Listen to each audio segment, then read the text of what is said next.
आप सभी का आपके YouTube परिवार ड्रीम विथ राम में स्वागत है। उम्मीद है कि आप लोग अच्छे होंगे और आपकी पढ़ाई निरंतर जारी होगी।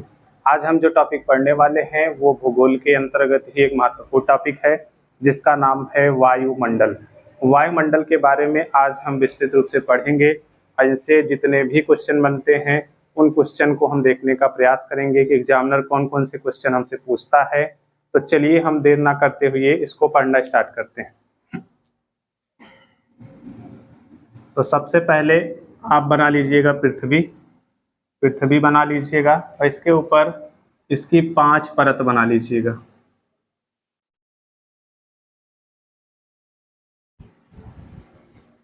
ये आपको ध्यान रखना है, ये आपको पृथ्वी बना लेना है, उसके ऊपर ये वायुमंडल की परत बना लेना है।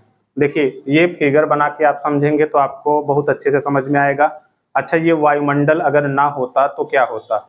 अगर वायुमंडल ना होता तो आपको भी पता है जो हमारी पृथ्वी ग्रह है, अगर इस पे वायुमंडल ना होता तो इस पे शायद मानव जीवन संभव ना होता। तो वायुमंडल कहीं ना कहीं बहुत ही ज़्यादा उपयोगी है मानव जीवन के लिए। तो चलिए आइए हम पढ़ते हैं कि वायुमंडल की कितने परतें हैं। इस टॉपिक का नाम डाल लीजिएगा वायुमंडल। टॉपिक का नाम डाल लीजिएगा भाई वायुमंडल। ये हम भूगोल के अंतर्गत पढ़ रहे हैं, ध्यान रखिएगा। तो चलिए वायुमंडल की कितनी परतें हैं, तो मुख्य रूप से आपको याद रखना है वायुमंडल की 5 परतों को याद रखना है। इनके नाम लिख लीजिएगा। ये वाला मंडल जो है ये है क्षोभ मंडल। नोट करते चलिएगा हमारे साथ, तो अपना नोट्स बनाते चलिएगा फिर आपको याद हो जाएगा। क्षोभ मंडल, उसके ऊपर बढ़ेंगे हम समताप मंडल, ये वाला है समताप मंडल। और ये बढ़ेंगे तो मध्य मंडल, ये मध्य मंडल है। और ये बढ़ेंगे तो ये आयन मंडल है और ये बहिर्मंडल। ये आपको ध्यान रखना है, क्षोभ मंडल, समताप मंडल, मध्य मंडल, आयन मंडल और बहिर्मंडल।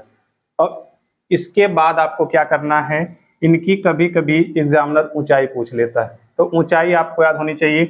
इसकी ऊंचाई नोट करेंगे 14 किलोमीटर है, इसकी 14 किलोमीटर है। अब ये अलग अलग किताबों में देता है 14 से 18, तो आप याद रखिएगा मेनली 14, 18 ये करके देगा, ध्यान रखिएगा। 14 किलोमीटर इसकी ऊंचाई है, यानी हम पृथ्वी से ऊपर की तरफ जाएंगे तो 14 किलोमीटर पे हमको ये जितना भी 14 किलोमीटर का एरिया है ये कहलाएगा क्षोभ मंडल। आगे बढ़ेंगे, ये 14 किलोमीटर है, ये आएंगे तो ये 50 किलोमीटर है। और ये वाला आएंगे तो ये 80 है और ये 640 है। और ये इसके ऊपर जाएंगे तो 10,000 किलोमीटर। अब आपको ध्यान क्या रखना है कि जैसे जैसे हम ये ऊंचाई बढ़ती जाती है तो एक चीज आपको याद रखिएगा, प्रत्येक 165 सेंटीमीटर पर जो ये आर्द्रता है इसमें कमी आती जाती। 1 डिग्री सेल्सियस, इसको नोट करिएगा, 1 डिग्री सेल्सियस की कमी आती जाती। प्रत्येक 165 सेंटीमीटर की ऊंचाई पे जाने पर 1 डिग्री सेल्सियस में कमी आती जाती। अब एक चीज और ध्यान रखिएगा, ये क्षोभ मंडल, समताप मंडल, मध्य मंडल, आयन मंडल, बहिर्मंडल, ये इतने मंडल हो गए। अब पृथ्वी का ध्यान रखेंगे, जो ये पृथ्वी है ये वायुमंडल कहीं ना कहीं पृथ्वी को जीवन जीने के लिए बना देता है, या वायुमंडल जितनी भी चीजें हैं उनसे ये रक्षा करता है। अब आपसे एग्जामिनर ये पूछता है, कई प्रकार की कई चीजें पूछता है कि जैसे बादल कहाँ बनेंगे किस मंडल में, या वायुयान कहाँ उड़ेंगे, तो इन सब चीजों को, छोटी छोटी चीजों को हम देख लेते हैं। तो देखिए इसको हम लिखेंगे परिवर्तन मंडल, इसको हम कहते हैं परिवर्तन मंडल के भी नाम से जानते हैं। अपनी कॉपी में नोट करिएगा भाई, परिवर्तन मंडल। किस मंडल को कहते हैं? क्षोभ मंडल को हम परिवर्तन मंडल के भी नाम से जानते हैं। कारण क्या है, देखिए इसमें जो है बादल, वर्षा, आंधी, तूफान, सभी जो है मौसमी घटनाएं इसी मंडल में घटेगी। किसमें? क्षोभ मंडल। और एक चीज और ध्यान रखना है आपको, ये जो क्षोभ मंडल है जिसे हम परिवर्तन मंडल के नाम से जानते हैं, यह मानव के रहने के लिए सबसे ज्यादा अनुकूल बनाता है। सबसे पास में है, देख रहे हैं क्षोभ मंडल, तो क्षोभ मंडल भी कहीं ना कहीं जरूरी हो जाता है। अगर आपसे पूछेगा कि हेलीकॉप्टर कहाँ उड़ेंगे, हेलीकॉप्टर, तो आपको बताना है, हेलीकॉप्टर जब पूछेगा तो आपको बताना है कि ये क्षोभ मंडल में उड़े। आंधी, वर्षा, तूफान, बादल, ये सभी कहाँ बनेंगे? तो ये बनेंगे आपका क्षोभ मंडल। अच्छा, इसका परिवर्तन मंडल नाम क्यों दिया गया है?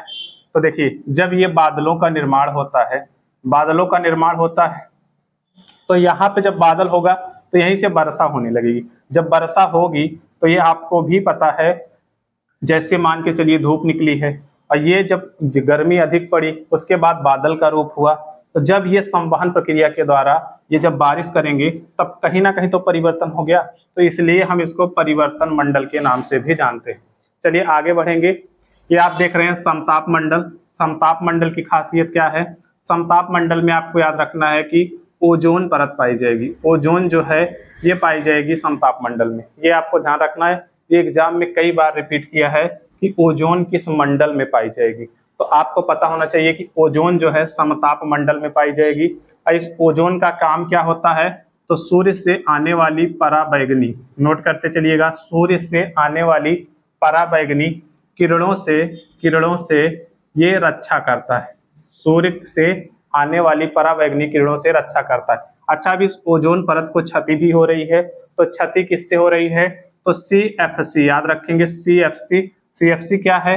तो ये है क्लोरोफ्लोरोकार्बन, इससे इसको सबसे ज्यादा क्षति हो रही है। तो ये दोनों प्रश्न कई बार एग्जाम में एग्जामिनर के द्वारा पूछे गए हैं, तो ये आपको पता होना चाहिए। आगे बढ़ेंगे, देखिए तीसरा जो मंडल दिखाई दे रहा है इसके ऊपर चलेंगे तो ये है मध्य मंडल। मध्य मंडल की खासियत क्या है?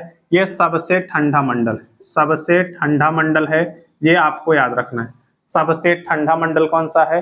तो आप बताएंगे मध्य मंडल। और आपसे पूछेगा सबसे गर्म कौन सा है, तो आपको बताना है सबसे गर्म जो मंडल है वो है बहिर्मंडल, ये ध्यान रखना है। सबसे गर्म बहिर्मंडल, सबसे ठंडा जो है आपका मध्य मंडल। अब आ जाइएगा आयन मंडल। आयन मंडल में जरा ध्यान दीजिएगा, इसकी खासियत क्या है? तो जो सैटेलाइट होते हैं, सैटेलाइट जो छोटे उपग्रह होते हैं, इनको यहाँ छोड़ा जाता है। कास्मिक किरणें कहाँ होती हैं? तो कास्मिक किरणें यही होंगी। 2-3 पॉइंट और नोट करिएगा। जैसे हम आपको बताए थे अरोरा बताए थे और उल्का बताए थे, ये आपको याद होगा। अरोरा बताए थे हम आपको, उल्का। अरोरा का मतलब ये कुछ नहीं था, ये सूर्य का रंगीन प्रकाश। अगर दक्षिणी गोलार्ध में रहेगा तो अरोरा बोरियोलिस, और नीचे रहेगा उत्तरी में रहेगा तो अरोरा बोरियोलिस, और दक्षिण में रहेगा तो अरोरा ऑस्ट्रियोलिस, ये हम आपको पढ़ा चुके हैं। और उल्का देखिए, पृथ्वी का वायुमंडल हम आपको बताए थे, जब इसको जला देता है तो ये उल्का कहलाता है। अगर नहीं रोक पाया तो जहां गिर जाता है तो गड्ढे का निर्माण कर देता है, जिसको हम क्रेटर कहते हैं। तो ये उल्का, अरोरा, आकास्मिक किरणें, उपग्रह, सैटेलाइट सब कहाँ होंगे? तो आयन मंडल में, ये आपको याद रखना है। चलिए बहिर्मंडल में ध्यान रखेंगे। बहिर्मंडल का कुछ नहीं है, आपको बस याद रखना है कि ये सबसे गर्म मंडल होगा। बस इतनी चीजें आपसे इस चीज में पूछी जाएंगी। अब 2-3 चीजें और ध्यान रखिएगा, ये बादल, वर्षा, आंधी, तूफान, हेलीकॉप्टर। अच्छा, एक चीज और ध्यान रखिए, आपसे पूछेगा कि वायुयान कहाँ उड़ेंगे। ये तो हेलीकॉप्टर है, और वायुयान पूछेगा तो आप बताइएगा वायुयान जो उड़ेंगे वो समताप मंडल में उड़ेंगे। वायुयान आपका समताप मंडल में उड़ेंगे, और हेलीकॉप्टर आपका कहाँ उड़ेगा? तो ये उड़ेगा क्षोभ मंडल में। वायुयान हेलीकॉप्टर में अंतर क्या है?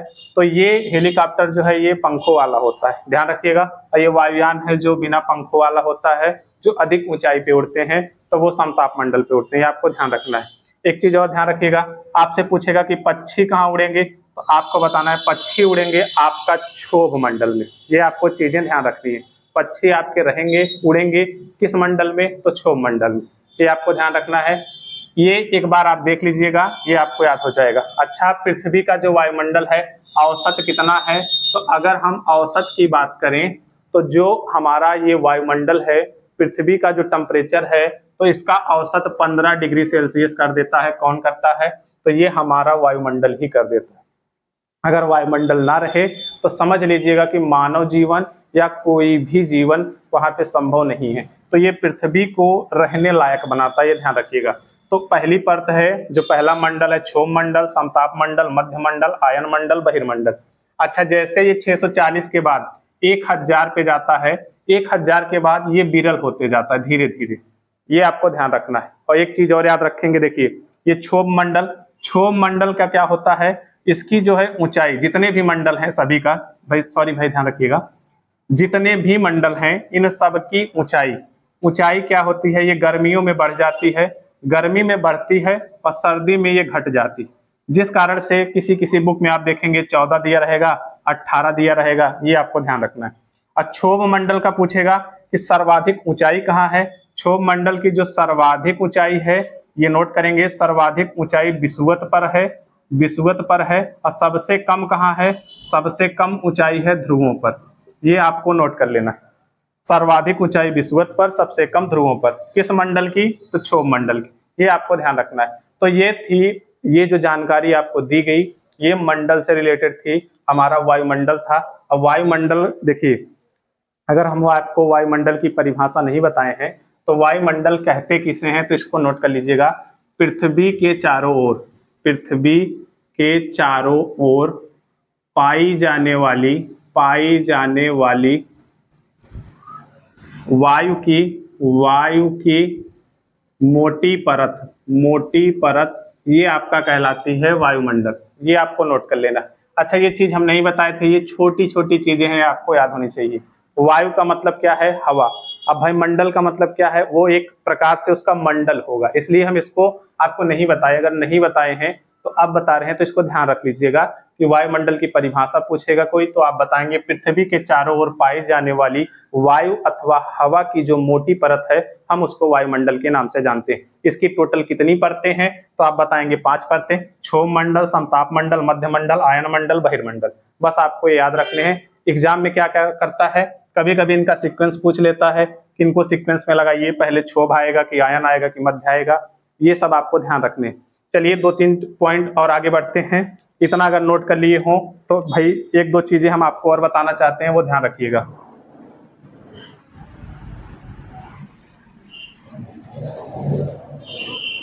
चलिए भाई, अब मेरे साथ आप लोग पढ़ते चलिए और अच्छे से अपना नोट्स बना लीजिएगा ताकि आपको याद रहेगा। तो देखिए, आपसे 2-3 प्रश्न एग्जामिनर और पूछेगा। क्या पूछेगा कि इस वायुमंडल में जो सबसे ज्यादा गैस पाई जाएगी, यानी जो हवा पाई जाएगी, वो कौन सी है, तो आप याद रखेंगे नाइट्रोजन ये सबसे अधिक मात्रा में पाई जाएगी, 78% के लगभग। ध्यान रखेंगे 78%। और इसके बाद दूसरा पूछेगा ऑक्सीजन का आपसे पूछेगा, ऑक्सीजन कितना होगा, तो ये आपको याद रखना है 21% ऑक्सीजन पाया जाएगा। ये आपको ध्यान रखना है, नाइट्रोजन 78%, ऑक्सीजन 21%। और अगर हम इन दोनों को ऐड करेंगे तो आप देखिएगा तो ये टोटल मिलाकर के 99% तो यही हो गया। ये 2 गैसें जो हैं यही हो गई। आपसे एग्जामिनर पूछेगा कि वायुमंडल में सबसे अधिक मात्रा में जो गैस पाई जाएगी वो कौन सी है, तो आप बताएंगे नाइट्रोजन। अब पूछेगा दूसरे नंबर का, तो आप बताएंगे ऑक्सीजन। और आपसे यही अगर एक चीज और पूछ लेता है कि सबसे कम मात्रा में जो गैस पाई जाएगी अथवा वायु पाई जाएगी, उसको हम क्या कहेंगे, तो याद रखेंगे वो है मीथेन। 1%, 0.001% से भी कम पाई जाती है। आपको ध्यान रखना है, ये है मीथेन। यही आपको याद रखना है। तो गैसों को भी आपको याद रखना है, ये एग्जाम में पूछ लेता है। और इस नाइट्रोजन को ध्यान रखेंगे, एक चीज और नोट करिएगा, ये जो नाइट्रोजन है, इस नाइट्रोजन को पौधे नाइट्रेट के रूप में लेते हैं, पौधे। इस नाइट्रोजन को आपसे पूछेगा कि नाइट्रोजन को पौधे किस रूप में लेते हैं, तो ये आपका याद रखना है नाइट्रेट। ये तो बन जाएगा वनस्पति विज्ञान का चैप्टर, लेकिन आपको ये छोटी चीज याद रखनी है क्योंकि एग्जाम की दृष्टि से महत्वपूर्ण है। तो इतना चीज समझ में आया। चलिए 2-3 पॉइंट और नोट करते हैं। चलिए देखिए, अब यहाँ आपको एक चीज याद रखनी है। जैसे जो कहते हैं, एक चीज ध्यान रखेंगे, ये जो सूर्य का जो प्रकाश है या उसका जो ताप है, ये अधिक मात्रा में, तो इससे हमारी रक्षा कौन करता है, तो वायुमंडल करता है। ये आपको भी पता है। और 1-2 पॉइंट हम और नोट करेंगे। देखिए, जैसे ये जो सूर्य है, जब ये सूर्य आता है, इसका जो प्रकाश है पृथ्वी पे आता है, तो जो बादल होता है, ध्यान रखेंगे, जो ये बादल होता है, ये इसके प्रकाश को कम कर देता है, यानी ये 14% सोख लेता है। 14% सोख लेगा, ध्यान रखिएगा, 14% सोख लेगा। अब 35% क्या करता है, इसको लौटा देता है। अब पृथ्वी के पास भेजता कितना है, तो पृथ्वी के पास जो भेजता है वो 51% भेजता है। आप इनको ऐड करिएगा तो ये 49% बनेगा। 14 और 35 ये बादल सोख लेगा, यानी 51%। आप सोचिए, अगर ये पूरा का पूरा आता यहाँ पे तो क्या हाल होता। तो क्या आप खुद सोचिए। वैसे तो कहते हैं कि जहाँ गर्मी जो क्षेत्र है, जैसे विषुवत रेखी क्षेत्र है, यानी जैसे जो हमारी पृथ्वी है, जो बीचों बीच रेखा गई है भूमध्य रेखा के पास, वहां सबसे अधिक गर्मी पड़ती। अगर जो वहां के लोग होंगे वो ज्यादा काले होंगे। अगर सोचिए बादल ना होते तो क्या आपकी जो ये फेयर लवली वगैरह है ये काम कर पाती, 5 दिन लगाइए 5 दिन में गोरे हो जाइए, ये काम कर पाता? कभी नहीं कर पाता ना। तो चलिए वो सब बातें छोड़िए, अपने चैप्टर पे ध्यान दीजिए। तो पृथ्वी का जो ऊष्मा बजट है इसको हम कहते हैं सूर्यताप। अगर ये चैप्टर पूछेगा तो सूर्यताप। अब आप कहेंगे हमको तो आप वायुमंडल पढ़ा रहे थे, वायुमंडल से सूर्यताप में कैसे चले गए? तो ये आपको ध्यान रखना है कि ये भी जरूरी है, ये आपके लिए जरूरी है। कहीं ना कहीं ये वायुमंडल का ही भाग है जिसमें ये बादल जो है इनको रोक लेता है और ये वापस लौटा देता है। इसलिए देखिए जब ये रोक लेता है 14% तो ये सोख लिया। इसलिए कहते हैं जो बादलों वाली रात होती है, बादलों वाली रात, ये अदर रात की अपेक्षा, यानी जो दूसरी रातें होंगी जिसमें बादल नहीं होंगे उसकी अपेक्षा ये बादलों वाली रात सबसे गर्म होती, सबसे अधिक गर्म होगी। ये आपको ध्यान रखना है, सबसे अधिक गर्म होगी ये बादलों वाली रात। आपको ये नोट करके लिख लेना है। वो अच्छा, ये पृथ्वी को गर्म कैसे करता है? तो देखिए जैसे जब ये तरंगे आती हैं तो ये छोटी रूप में आती हैं, छोटे छोटे रूप में आते हैं, छोटे तरंग के रूप में आते हैं। तो बादल क्या करता है? इनको आने देता है। लेकिन जब यहाँ से ये पृथ्वी से टकरा के जब ये वापस जाती हैं तो ये क्या करती है? दीर्घ रूप में आ जाती है। जब दीर्घ रूप में आ जाएंगी तब ये बादल इनको जाने नहीं देता है। इसलिए ये हमारी पृथ्वी को जितना टेम्परेचर चाहिए उतना ये गर्म रखता है। ये आपको समझ में आ गया होगा कि वायुमंडल, बादल हमारे लिए कितने महत्वपूर्ण हैं। और